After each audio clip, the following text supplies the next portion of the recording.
نحمد ونصلی علی رسول الکریم اما بعد اعوذ باللہ من الشیطان الرجیم بسم اللہ الرحمن الرحیم ومن یرد اللہ ان یہدیہ یشرح صدرہ للاسلام ومن یرد ان یضلہ یجعل صدرہ ضیقا حرجا کأنما یصعد فی السماء کذلک یجعل اللہ الرجس علی الذین لا یؤمنون وہذا صراط ربک مستقیما قد فصلنا الآیات لقوم یذکرون لهم دار السلام عند ربهم وهو ولیهم بما كانوا يعملون وَيَوْمَ يَحْشُرُهُمْ جَمِيعًا يَا مَعْشَرَ الْجِنِّ قَدِ اسْتَكْثَرْتُم مِّنَ الْإِنسِ وَقَالَ أَوْلِيَاؤُهُم مِّنَ الْإِنسِ رَبَّنَا اسْتَمْتَعَ بَعْضُنَا بِبَعْضٍ وَبَلَغْنَا أَجَلَنَا الَّذِي أَجَّلْتَ لَنَا قَالَ النَّارُ مَثْوَاكُمْ خَالِدِينَ فِيهَا إِلَّا مَا شَاءَ اللَّهُ إِنَّ رَبَّكَ حَكِيمٌ عَلِيمٌ وَكَذَلِكَ نُوَلِّي بَعْضَ الظَّالِمِينَ بَعْضًا بِمَا كَانُوا يَكْسِبُونَ يَا مَعْشَرَ الْجِنِّ وَالْإِنسِ أَلَمْ يَأْتِكُمْ رُسُلٌ مِّنكُمْ يَقُصُّونَ عَلَيْكُمْ آيَاتِي وَيُنذِرُونَكُمْ لقاء يومكم هذا قالوا شهدنا على أنفسنا وغرتهم الحياة الدنيا وشهدوا على أنفسهم أنهم كانوا كافرين۔ ابھی آپ نے سورہ انعام کی آیت 125 سے 130 کی تلاوت سماعت فرمائی۔ ان آیتوں کا ترجمہ اور تفسیر اس طرح ہے: فَمَن يُرِدِ اللَّهُ ان یہدیہ یشرح صدرہ للاسلام ومن یرد ان یضلہ یجعل صدرہ ضیقا حرجا کأنما یصعد فی السماء کذلک یجعل اللہ الرجس علی الذین لا یؤمنون۔ آیت 125 ترجمہ: پھر اللہ جسے راہ پر لانا چاہتا ہے اس کا سینہ اسلام کے لیے کھول دیتا ہے، اور جسے گمراہ کرنا چاہتا ہے اس کا سینہ تنگ اور بہت ہی تنگ کر دیتا ہے۔ جیسے کوئی آسمان پر چڑھنا چاہتا ہو، اسی طرح اللہ ایمان نہ لانے والوں پر ناپاکی ڈال دیتا ہے۔ یہ ترجمہ تھا آیت 125 کا تفسیر: نیکیوں کا اچھا لگنا ہدایت کی نشانی ہے۔ اللہ جسے ہدایت پر لانا چاہتا ہے اسے نیکیاں اچھی اور آسان معلوم ہونے لگتی ہیں اور وہ خوشی خوشی انہیں انجام دیتا ہے۔ نیکیوں کو دشوار نہ سمجھنا اور انہیں پورے ذوق و شوق سے انجام دینا انسان کے بہتر ہونے کی پہچان ہے۔ سورہ زمر کی آیت 22 میں فرمایا: پھر اللہ نے جس کا سینہ اسلام کے لیے کھول دیا ہے وہ اپنے رب کی روشنی پر ہے۔ سورہ حجرات کی آیت 70 میں فرمایا: اللہ نے تمہیں ایمان کی محبت عطا فرما دی اور اسے تمہارے دلوں کی زینت بنا دیا، علاوہ ازیں کفر، بے عملی اور نافرمانی سے تم کو متنفر کر دیا۔ ایسے ہی حضرات سعادت و راہ یافتہ ہیں۔ رحمت عالم صلی اللہ علیہ وسلم سے اس آیت کے بارے میں پوچھا گیا تو فرمایا: ایسے شخص کے دل میں نور پیدا کر دیا جاتا ہے جس سے اس کا دل کھل کر فراخ ہو جاتا ہے۔ صحابہ نے پوچھا کہ اس کی کوئی پہچان بھی ہے؟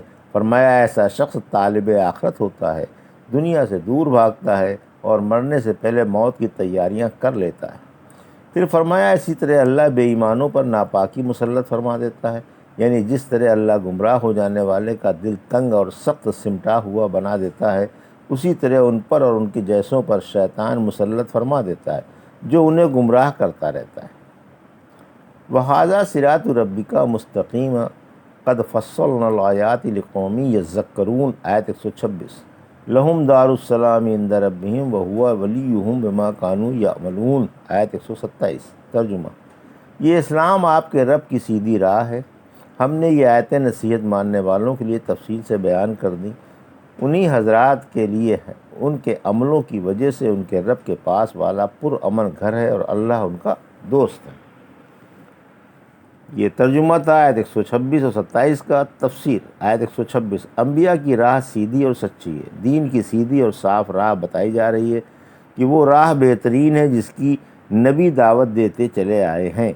فرمایا اے رحمت عالم صلی اللہ علیہ وسلم، یہ وہی والا دین جو ہم نے آپ کے لیے مقرر فرمایا ہے اور جس کا تفصیلی بیان قرآن میں ہے، آپ کے رب کی سیدھی راہ ہے۔ رحمت عالم صلی اللہ علیہ وسلم نے فرمایا قرآن اللہ کی سیدھی راہ اور اس کی مضبوط رسی ہے، اور یہی حکمت والا ذکر ہے۔ جو سیدھی سمجھ والے اور علم و عمل والے ہیں، ان کے سامنے پوری تفصیل سے اللہ کی آیتیں پہنچ چکیں، اور وہی اس معجزانہ کلام کی تصدیق کر کے اس کے مضامین پر عمل پیرا ہو کر آخرت کی بہاریں لوٹ رہے ہیں۔ لیکن جنہیں نصیحت کی طرف رغبت ہی نہیں، ان کے لیے نہ صرف قرآن بلکہ دوسرے دلائل بھی ناکافی ہیں۔ آیت 127، راہ انبیاء پر چلنے والوں کے لیے دارالسلام کی بشارت۔ چونکہ نصیحت ماننے والے دنیا میں سلامتی اور سیدھی راہ پر چل رہے تھے، انبیاء کے قدم بقدم تھے اور ٹیڑھی راہ سے بچے ہوئے تھے، اس لیے قیامت کے دن انہیں سلامتی والا گھر یعنی جنت ملے گا، اور اللہ ان کا دوست و محافظ، معاون اور کارساز ہوگا جیسے دنیا میں تھا۔ ان نیک آدمیوں کی جزا یہ سدا بہار مقدس گھر ہے جو اللہ نے انہیں اپنے فضل و احسان سے عنایت فرمایا ہے۔ اے انتہائی شفیق و مہربان اللہ، ہمیں بھی اپنی رضا کے عملوں کی توفیق عطا فرما کر اپنے فضل و کرم سے فردوس بری کا وارث بنا، آمین۔ وَيَوْمَ يَحْشُرُهُمْ جَمِيعًا یا معشر الجن قد استکثرتم من الانس وقال اولیاؤہم من الانس ربنا استمتع بعضنا ببعض وبلغنا اجلنا الذی اجلت لنا قال النار مثواکم خالدین فیہا الا ما شاء اللہ ان ربک حکیم علیم۔ آیت 128، ترجمہ۔ جس دن اللہ تمام مخلوق جمع کرے گا اور جنوں سے فرمائے گا کہ اے جنوں، تم نے انسانوں کو بہکانے میں خوب حصہ لیا، اور جنوں کے انسانی دوست کہیں گے کہ اے ہمارے رب، ہم نے آپس میں ایک دوسرے سے فائدہ اٹھایا تھا اور ہم اس مقررہ مدت یعنی قیامت کو پہنچ گئے جو آپ نے ہمارے لیے مقرر فرمائی تھی۔ اللہ فرمائے گا تم سب کا ٹھکانہ جہنم ہے جہاں تم ہمیشہ ہمیشہ رہو گے۔ آگے جو اللہ کو منظور ہو، یقین مانو آپ کا رب بڑی حکمت والا اور بڑے علم والا ہے۔ یہ ترجمہ تھا آیت 128 کا۔ تفسیر۔ قیامت دوڑی آ رہی ہے، دنیا تیزی سے جا رہی ہے اور قیامت دوڑی آ رہی ہے۔ اس دن اللہ میدان محشر میں جنوں کو اور جنوں کے پرستاروں کو جمع فرمائے گا اور جنوں کو ڈانٹ کر فرمائے گا کیا تم نے لوگوں کو بہکانے اور گمراہ کرنے میں خوب بڑھ چڑھ کر حصہ نہیں لیا تھا؟ پھر انسانوں سے فرمائے گا کیا میں نے تمہیں پہلے ہی سے اچھی طرح سے نہیں سمجھا دیا تھا کہ شیطان کی پیروی نہ کرنا؟ سورہ یاسین کی آیت 60 سے 63 میں فرمایا اے آدم کے بیٹو، کیا میں نے تم سے اقرار نہیں کرا لیا تھا کہ خبردار شیطان کی عبادت نہ کرنا، کیونکہ وہ تمہارا کھلا ہوا دشمن ہے اور میری ہی عبادت کرنا یہی سیدھی راہ ہے۔ لیکن افسوس تم نے عقل و ہوش سے کام نہیں لیا اور شیطان کے جال میں پھنس گئے۔ اس وقت جنوں کے پرستار و دوست جواب دیں گے کہ ہم جنوں کے اشاروں پر چلے، دنیا میں ان کے ساتھ رہے اور ان سے فائدہ اٹھاتے رہے۔ باہمی جنوں اور انسانوں کے فائدے اٹھانے کی صورت۔ عہد جاہلیت میں جب کوئی مسافر کسی جنگل میں ٹھہرتا تو کہتا میں اس جنگل کے بڑے جن کی پناہ مانگتا ہوں تھا۔ یہ تھا ان کا فائدہ اٹھانا۔ یہی عذر قیامت کے دن پیش کر دیں گے اور جنوں کو یہ فائدہ ہوا کہ وہ سمجھنے لگے کہ ہم نہ صرف جنوں کے بلکہ انسانوں کے بھی سردار ہیں۔ مقررہ مدت سے موت یا قیامت مراد ہے۔ اس وقت انہیں یہ جواب ملے گا کہ جب تم دنیا میں بھی ایک دوسرے کے ساتھ رہے تو آخرت میں بھی ساتھ ساتھ رہو، اور سب جہنم کی شعلہ مارنے والی آگ سے بہرہ اندوز ہوتے رہو اور ہمیشہ کے لیے اسی میں جلتے جھلستے اور کباب بنتے رہو۔ پھر فرمایا آپ کا رب اپنے وسیع علم سے سب کے جرائم سے خبردار ہے اور ہمگیر حکمت سے مناسب سزا تجویز فرماتا ہے۔ کوئی بھی کسی کے لیے جنت و دوزخ کا قطعی فیصلہ نہیں کر سکتا، اس کا دار و مدار اللہ کی مرضی اور مشیت پر ہے۔ وَكَذَلِكَ نُوَلِّي بَعْضَ الظَّالِمِينَ بَعْضًا بِمَا كَانُوا يَكْسِبُونَ۔ آیت 129۔ اس طرح ہم ظالموں کو ان کی کمائیوں کی وجہ سے ایک دوسرے کے قریب لے آئیں گے۔ یہ ترجمہ تھا۔ تفسیر۔ 129۔ دوستانہ تعلقات عملوں پر موقوف ہیں، یعنی دوستانہ تعلقات عملوں پر موقوف ہوتے ہیں۔ ایمان والوں کا دل ایمان والوں ہی کی طرح طرف جھکتا ہے، وہ کہیں کے رہنے والے کیوں نہ ہوں، اور کافر کافروں کے سے ہی میل کھاتا ہے، اگرچہ دونوں میں مشرق و مغرب کا فاصلہ کیوں نہ ہو۔ ایمان محض امیدوں، ظاہرداریوں اور تصنع کا نام ہے۔ آیت کا مطلب یہ ہے کہ ہم نے جس طرح ان نقصان اٹھانے والوں کو جنوں کا دوست بنا دیا جو انہیں گمراہ کرتے رہتے ہیں، اسی طرح ہم ظالموں کو ظالموں پر مسلط فرما دیتے ہیں، ظالموں ہی سے ظالموں کو غارت کر دیتے ہیں، اور ظلم و بغاوت کی وجہ سے ظالموں کو ظالموں ہی سے انتقام پر آمادہ کر دیتے ہیں۔ یا معاشر الجن والانس الم یاتکم رسول منکم یقصون علیکم آیاتی وینذرونکم لقاء یومکم ھذا قالوا شہدنا علی انفسنا وغرتہم الحیاۃ الدنیا وشہدوا علی انفسہم انہم کانوا کافرین۔ آیت 130۔ ترجمہ: اے جنوں اور انسانوں کی جماعت، کیا تمہارے پاس تمہاری ہی قوم کے رسول نہیں آئے تھے جو تم پر میرے احکام واضح کرتے تھے اور تم کو تمہارے اس دن کے خطروں کی خبر دیا کرتے تھے؟ سب عرض کریں گے کہ ہم اپنے نفسوں پر گواہ ہیں، اور انہیں دنیوی زندگی نے غفلت میں ڈال رکھا ہے، اور یہ اپنے کافر ہونے کی گواہی دیں گے۔ یہ ترجمہ تھا 130 کا۔ تفسیر آیت 130۔ انبیاء اللہ کا پیغام پہنچا چکے، اس ڈانٹ سے قیامت کے دن کافر جنوں اور انسانوں کے کان کھولے جائیں گے۔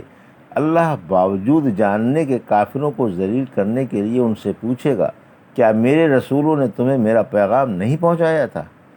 کیا پیغمبر انسان ہی بنے؟ یاد رکھو، پیغمبر انسان ہی بنائے گئے، کوئی جن پیغمبر بن کر نہیں آیا، البتہ نیک جن اپنی قوم کے مبلغ ضرور ہوئے، جیسا کہ ابن عباس کا قول ہے۔ سورہ فرقان کی آیت 20 میں فرمایا، ہم نے آپ سے پہلے جو بھی رسول بھیجے آدمی ہی بھیجے۔ ظاہر ہے کہ نبوت کے بارے میں جن انسانوں کے تابع ہیں، اسی وجہ سے اللہ نے قرآن میں جنوں کا یہی قول نقل فرمایا ہے۔ سورہ احقاف کی آیت 29 سے 32 میں فرمایا، جب ہم نے آپ کی طرف جنوں کی ایک جماعت پھیر دی جو چپ چاپ قرآن سنتے رہے، پھر جب قرآن ختم ہو چکا تو مبلغ بن کر اپنی قوم کے پاس پہنچے اور ان سے کہنے لگے کہ ہم نے موسیٰ کے بعد اتاری ہوئی کتاب سنی جو تمام پہلی کتابوں کو سچا بتاتی ہے اور سیدھی راہ دکھاتی ہے اور حق واضح کرتی ہے، لہذا تم سب اس پیغمبر صلی اللہ علیہ وسلم کی بات مان لو جو اللہ کی دعوت دے رہے ہیں اور ان پر ایمان لے آؤ۔ اللہ تمہارے گناہ معاف فرما دے گا اور تمہیں دردناک عذاب سے بچا لے گا، اور جو اللہ کی دعوت دینے والے کی بات نہ مانے گا وہ اللہ کو عاجز نہیں کر سکتا، اور نہ وہ اللہ کے سوا کسی کو کارساز پا سکتا ہے۔ اس قسم کے بے ایمان صاف اور کھلی گمراہی میں مبتلا ہیں۔ پھر فرمایا، بے ایمانوں نے دنیاوی زندگی غفلت اور دھوکے میں گزاری اور نبیوں کو جھٹلانے کی وجہ سے ہلاک ہو گئے۔ دنیاوی زندگی اور مال و دولت کے غرور میں آ کر نبیوں کے معجزے بھی ٹھکرا دیے اور کفر و شرک پر اڑے رہے، آخرکار ہمارے پاس آ پہنچے۔ فرمایا، یہ قیامت کے دن خود اقرار کریں گے کہ ہم انبیاء کی باتیں نہیں مانتے تھے اور انہیں ٹھکرا دیتے تھے۔ یہ تھا سورہ انعام کی آیت 125 سے 130 کا ترجمہ اور تفسیر جو ابھی آپ نے سماعت فرمائی۔ بارک اللہ لی و لکم فی القرآن الحکیم و نفعنی وایاکم بآیات الذکر الحکیم۔